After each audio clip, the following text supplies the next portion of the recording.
Petikan terpilih yang ke-31.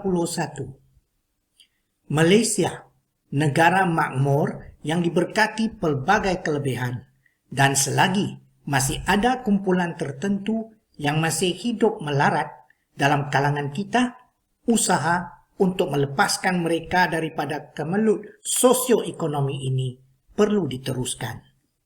Semua pihak perlu seia sekata dalam mencari akal untuk membetulkan sebarang kepincangan yang wujud dalam soal urus tadbir negara, kerana tidak munasabah keadaan bak bidalan, itik di air kehausan, ayam dikepuk kelaparan berlaku di negara bertuah ini. Malaysia, negara makmur. Makmur bermaksud negara kita memiliki kekayaan yang diberkati bermaksud direstui ataupun dirahmati. Pelbagai kelebihan dan selagi masih ada kumpulan tertentu yang masih hidup melarat. Hidup melarat. Melarat bermaksud hidup dalam kesusahan. Dalam kalangan kita, usaha untuk melepaskan mereka daripada kemelut sosioekonomi ini perlu diteruskan. Kemelut menunjukkan keadaan yang berbahaya ataupun krisis. Kita teruskan.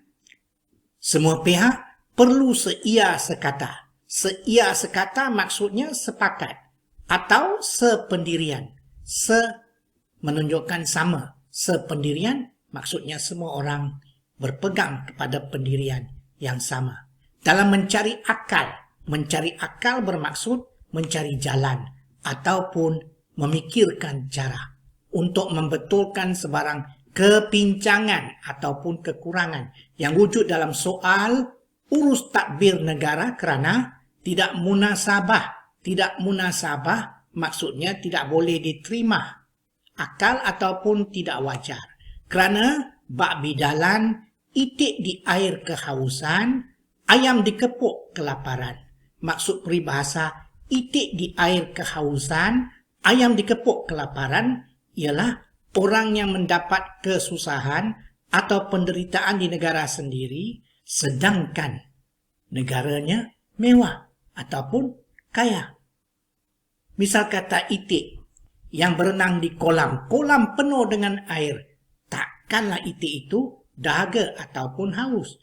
Ataupun ayam dikepuk. Kepuk di sini ialah tempat menyimpan padi. Takkanlah ayam yang berada di kepuk kelaparan. Jadi tidak wajarlah, tidak munasabah keadaan bak bidalan seperti bidalan, itik di air kehausan, ayam dikepuk kelaparan berlaku di negara bertuah ini.